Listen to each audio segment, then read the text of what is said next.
messieurs, bonjour. Merci de nous rejoindre. Tout de suite, les titres de l'actualité de ce lundi 26 février. Le président turc est en visite officielle en Algérie. Son arrivée est prévue pour cet après-midi. Au total, près de 800 entreprises turques actives dans le pays. Des relations économiques qui enregistrent une certaine dynamique ces dernières années. Volet coopération, toujours, ThyssenKrupp vient de se doter de sa première usine de production de matériaux de construction, fruit d'un partenariat privé algéro-espagnol. On en parle dans notre journal. Et enfin, Qsr l'Arbawet, un vieil édifice construit aux couleurs de terre au XVIe siècle, résiste au temps. Dans la wilaya d'El Bayad, une opération de rénovation a été lancée pour le sauvegarder. Nous le visiterons à la fin de ce journal. Bonjour à tous et bienvenue. Le président turc Recep Tayyip Erdogan est attendu aujourd'hui à Alger pour une visite officielle de 2 jours en Algérie à l'invitation du président de la République, Abdelaziz Bouteflika.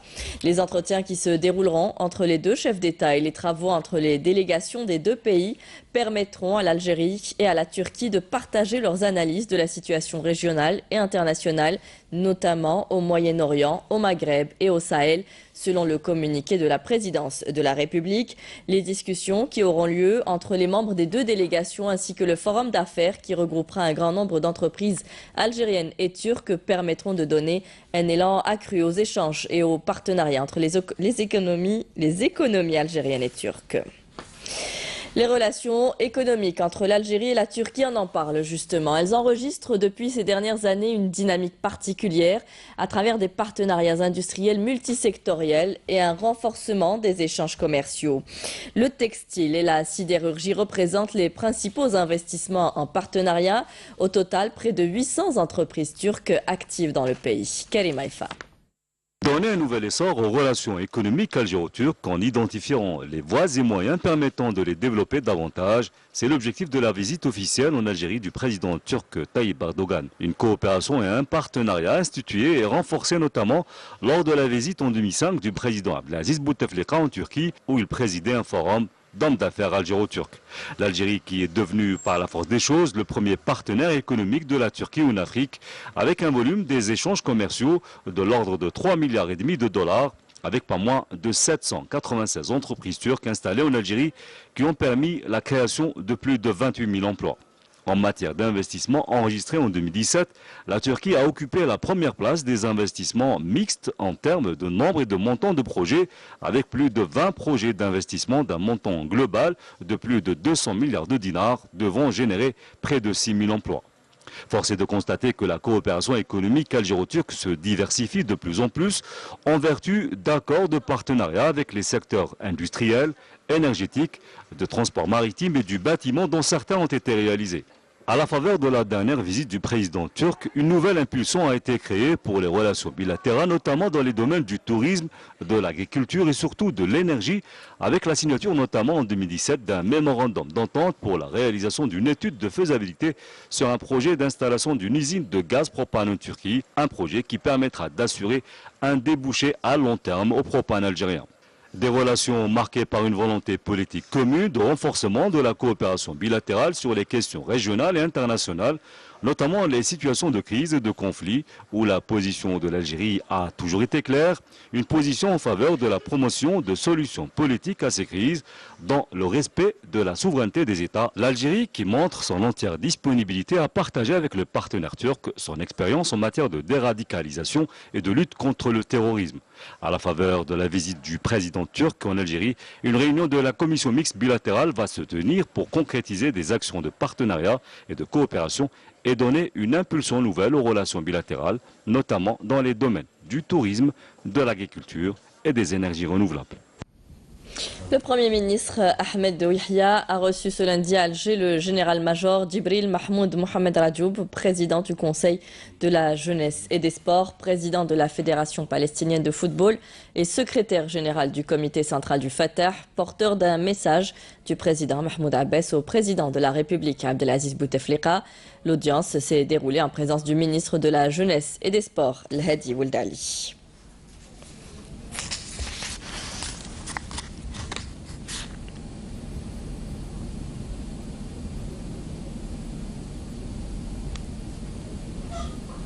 Le ministre de l'Énergie, Moustapha Guitouni, est à Tunis. Il participe aux travaux de la commission mixte sur l'énergie, commission qu'il co-présidera avec son homologue tunisien. La coopération bilatérale sera également au cœur des discussions. Face à une demande en nette croissance en électricité, l'Algérie se dote de centrales électriques. Celle de Cap Djinet représente un méga projet qui fonctionne en cycle combiné. Sa capacité de production est de 1200 MW, une centrale réalisée en partenariat avec un groupe sud-coréen qui permettra à terme d'alimenter tout le nord du pays. Bouchra Boali. D'une capacité de plus de 1200 MW, la méga centrale électrique de Cap Djinet dans la wilaya de Boumerdes vient renforcer le secteur énergétique. Une centrale aux normes internationales comptant 3 unités de haute pression, celles de Si Mustafa à Boumerdes, d'Akbou à Béjaïa et d'El Afroun à Blida. Reliée au réseau électrique national, la centrale via ces 3 unités compte couvrir les besoins électriques de tout le nord du pays. Le projet a coûté environ $1 milliard. Il a par ailleurs permis la création d'environ 3000 emplois lors de la phase de sa réalisation, ainsi que la formation de la main-d'œuvre algérienne à travers la création d'ateliers au sein de la centrale, sans compter le transfert technologique et de savoir-faire. Plusieurs systèmes d'exploitation sont utilisés par la centrale électrique. La centrale compte 3 unités de production d'électricité. Une unité qui fonctionne en cycle combiné, c'est-à-dire une turbine à gaz et une turbine à vapeur, ce qui augmente le rendement de la centrale. Cette unité purifie les gaz et effectue le comptage du gaz utilisé dans le fonctionnement de la turbine à gaz. Des systèmes d'exploitation et des mécanismes innovants censés permettre un fonctionnement optimum. En dépit des difficultés financières, le projet de Cap Djinet n'a pas été gelé, et ce, en raison de son importance et dans le souci d'améliorer la qualité de service et de garantir une meilleure couverture réseau en électricité. Une nouvelle usine de production de matériaux de construction a été inaugurée tout récemment, il y a à peine 15 jours à Tissemsilt. Cette usine, située dans la zone d'activité du chef-lieu de Wilaya, s'inscrit au titre de l'investissement privé pour un montant de 620 millions de dinars avec une capacité de production de plus de 50 000 unités par jour. Manel Boutouaba. Tissemsilt vient de se doter d'une nouvelle unité de fabrication de matériaux de construction inaugurée il y a 15 jours dans la zone industrielle de la Wilaya. Fruit d'un investissement algéro-espagnol privé, cette unité dispose d'une capacité de production de plus de 6 millions d'unités par an d'ourdi, 6 millions de parpaings, de près de 2 400 000 unités par an de bordures et de 11 millions d'unités par an de pavés, des matériaux écologiques produits pour la première fois en Algérie. Coût de l'investissement, 620 millions de dinars. L'usine emploie à ce jour 30 personnes. Quand la production atteindra les 100% de sa capacité, elle emploiera environ 80 personnes. C'est un acquis pour notre wilaya qui enregistre un véritable manque en matière de matériaux de construction et nous espérons que les wilayas limitrophes viendront s'approvisionner chez nous. Cette unité est entrée en production dès le jour de sa réception. Nous produisons de l'ourdi, du pavé, de la bordure et du parpaing. On a eu beaucoup d'aide pour le forage, pour l'alimentation en électricité et dans l'acquisition du terrain également. 30% ont été financés par le parc, 70% viennent d'un financement privé. Une unité comme celle-ci permettra d'avoir des matériaux de qualité et va créer des postes d'emploi. Cette unité contribuera considérablement à baisser la pression sur la demande en matériaux de construction et répondra aux besoins des chantiers répartis à travers Tissemsilt, Tiaret et Ain el-Defla. C'est un plus pour le secteur du bâtiment, avec tout ce que l'État a lancé comme projet de construction de logements, notamment dans la wilaya de Tissemsilt. Cette unité vient donc à point nommé renforcer le secteur dans une wilaya qui a connu en ce mois de février le lancement de chantiers de construction d'un nouveau quota de plus de 2300 logements de type ADL qui viendront s'ajouter à ceux déjà en cours. La rentrée professionnelle session de février 2018 a eu lieu hier. Le coup d'envoi a été donné par le ministre de l'Enseignement et de la Formation professionnelle Mohamed Mebarki depuis Batna. Parmi les principaux objectifs du gouvernement dans ce secteur, c'est d'améliorer la qualité de la formation, actualiser les compétences des encadreurs et rénover les équipements techniques et pédagogiques pour une main-d'œuvre plus qualifiée. Nkhla Orbi. À partir de Batna, le ministre de la Formation professionnelle a indiqué que la diversité de l'offre qui caractérise cette rentrée s'inscrit dans la stratégie du gouvernement visant l'adaptation de la formation aux besoins en ressources humaines qualifiées. En réponse aux besoins de la formation professionnelle allant crescendo, le secteur offre cette année pas moins de 290 000 nouvelles places pédagogiques dans les différents modes et dispositifs de formation. Pour ce faire, nous avons programmé 370 spécialités dans plus de 400 spécialités réparties à travers le pays. Il faut savoir que 1250 établissements de formation répartis sur le territoire national assurent la qualification de la main-d'œuvre dans les diverses spécialités. L'entreprise économique, un partenaire incontournable dans la mise en œuvre des programmes de formation, vu qu'elle contribue également à identifier les besoins du marché du travail. Et à ce titre, le ministre de la formation professionnelle a présidé une cérémonie de signature de 9 conventions entre la direction locale et plusieurs autres secteurs. Il a été procédé à la signature d'une convention de partenariat entre Global Group et la direction de la formation et de l'enseignement professionnel de la wilaya de Batna pour l'encadrement et l'emploi de 1000 stagiaires. Nous avons également signé une autre convention pour l'emploi de pas moins de 1500 travailleurs dans le cadre d'un partenariat avec Hyundai Motors Company. À ce titre, un hommage a été rendu par les opérateurs économiques au président de la République pour les résultats obtenus sur le terrain. Ce secteur est en constante évolution. Il voit chaque année l'introduction de nouvelles spécialités pour répondre à la demande du marché de l'emploi, ce qui encourage les jeunes vu la diversification des choix. À l'Arwat, ils sont plus de 5000 stagiaires à avoir rejoint les centres de la formation professionnelle Nsaïn Ben Saïdi. Ils sont plus de 5000 stagiaires de différentes spécialités à avoir rejoint les bancs des centres de formation professionnelle de la wilaya de l'Arwat. Une rentrée marquée par la diversification de l'offre, conformément à la stratégie du gouvernement visant à l'adaptation de la formation aux besoins économiques en ressources humaines. Je me suis spécialisée dans le montage et réparation des lunettes. C'est une très bonne formation dans le domaine médical, une formation qu'on ne retrouve pas beaucoup ici à l'Arwat. Cette formation dure 12 mois en 2 étapes. La première, c'est la théorie. Ensuite vient l'étape de la pratique. Dans l'apprentissage théorique, les stagiaires peuvent découvrir l'organe de l'œil et les maladies qui peuvent l'atteindre. L'apprentissage pratique, quant à lui, se base sur le montage et le découpage du verre. Une rentrée marquée par la création de 14 nouvelles spécialités et plusieurs conventions de partenariat retenues au titre de la nouvelle rentrée 2018, visant à créer des postes d'emploi adaptés aux besoins du marché. Le centre de formation Giltet Sidi Saad compte 7 spécialités cette année dans le domaine de la céréaliculture. Le centre de formation Ain Sidi Ali Ain El Mahdi, spécialisé dans le domaine de l'agriculture. Plusieurs accords de partenariat ont été signés, notamment avec la direction de la culture. Pas moins de 29 000 postes d'emploi sont offerts à l'échelle nationale par le secteur de la formation et de l'enseignement professionnel pour la rentrée 2018.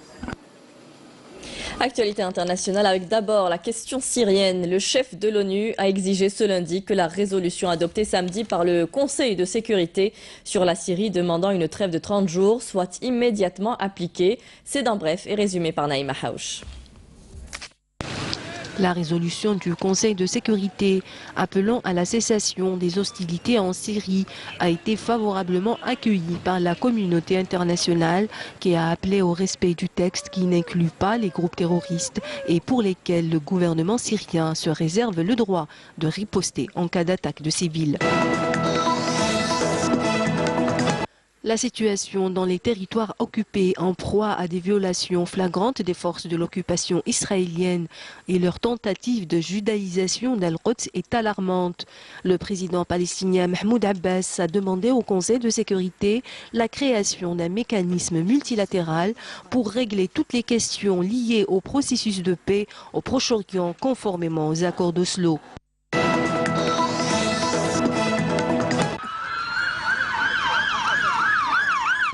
La police britannique a annoncé que 4 personnes avaient été tuées dans l'explosion d'un immeuble hier soir à Leicester, dans le centre de l'Angleterre, dont l'origine n'a pas été liée à une activité terroriste. Aucune précision supplémentaire n'a été fournie sur l'origine du sinistre. La police a déclaré n'avoir pas d'indication d'un lien avec une quelconque activité terroriste. L'Europe grelotte, une vague de froid sibérien gagne progressivement l'ensemble du continent. Au moins 3 morts ont été enregistrés en France et 2 en Pologne. En Russie, le Centre météorologique national a annoncé qu'entre le 23 et le 28 février, des températures anormalement froides allaient frapper le pays. Les températures dans la région de Moscou devraient ainsi descendre à moins 24 degrés Celsius, alors que dans certaines localités du centre de la Russie, le thermomètre va chuter jusqu'à moins 35.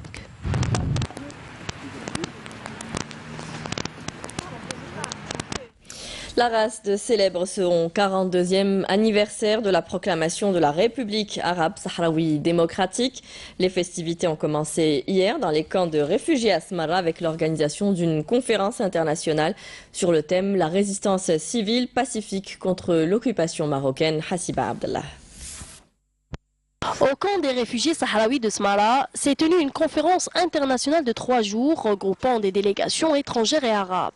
Une conférence pour dévoiler les épreuves difficiles endurées par le peuple sahraoui dans les territoires occupés, ainsi que toutes les atrocités et détentions arbitraires commises par l'occupant marocain à son encontre. Le Sahara occidental se révolte en luttant contre l'occupation et en résistant à tous les types de torture et d'intimidation, au blocus et à la répression. Elle se révolte contre la violation des droits de l'homme des Sahraouis non armés. Elle se révolte contre le vol de nos richesses naturelles. Elle se révolte pour le respect du droit international et les principes de droits de l'homme. Elle se révolte pour le droit à l'autodétermination et à l'indépendance. Le peuple sahraoui a le droit à l'indépendance et grâce à la résistance pacifique, il peut demander ce droit sans passer par la violence. J'ai lu le droit international et sur ce sujet, je peux dire que cette situation devrait s'arrêter. Il faut qu'on arrête le tortionnaire. La conférence a notamment pour objectif de définir une nouvelle stratégie de la résistance civile pacifique et permettre aux participants d'échanger leur expérience et connaissances sur le sujet. La résistance sur nos territoires occupés est quotidienne. La résistance s'est même propagée au cœur de Rabat et au cœur du royaume marocain. La rencontre contribuera entre autres à interpeller la communauté internationale afin d'assumer sa responsabilité entière face à ce qui se produit au Sahara occidental. Le Festival culturel national du film Amazir s'est ouvert en ce début de semaine à Tizi Ouzou. La journée d'hier a été marquée par la projection des œuvres qui concourent pour l'Olivier d'Or. 17 films sont en compétition entre long métrage, court métrage et documentaire. Emir Nbesh. Entrée en compétition des courts-métrages El Mouja et L'amour derrière le mur ainsi que le long-métrage Nkarn el Khair. Des œuvres signées par des jeunes qui portent des sujets et des thématiques d'actualité.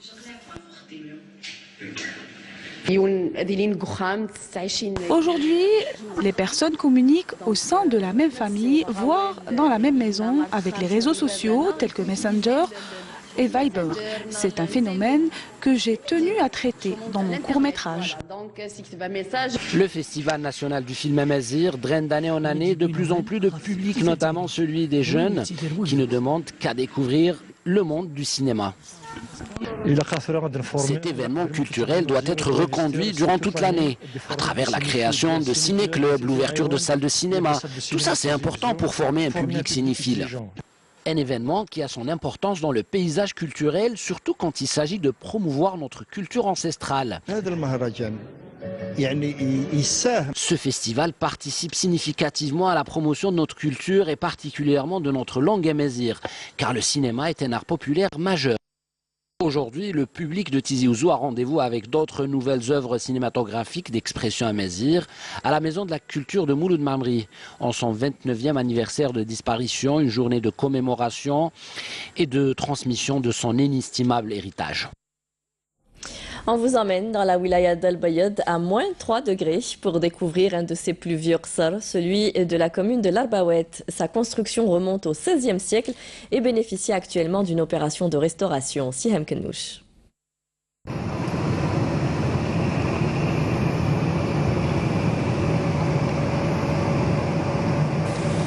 Par une température sibérique, nous avons quitté El Bayed vers le sud-ouest de la wilaya. Et nous avons roulé jusqu'à ce que la neige fasse bon ménage avec les palmiers. La localité de l'Arbawat nous a accueillis au milieu d'une bâtisse imposante, le Qasr de l'Arbawat, qui défie les siècles. قصر أرباوات تأسس حوالي القرن السادس عشر الميلادي. Qasr al-Arbawat a été fondé au XVIe siècle, vers la fin de l'année 1500 après Jésus-Christ, ce qui fait de lui l'un des plus anciens qasr. Il compte 4 portes et 4 tours, avec une mosquée au centre.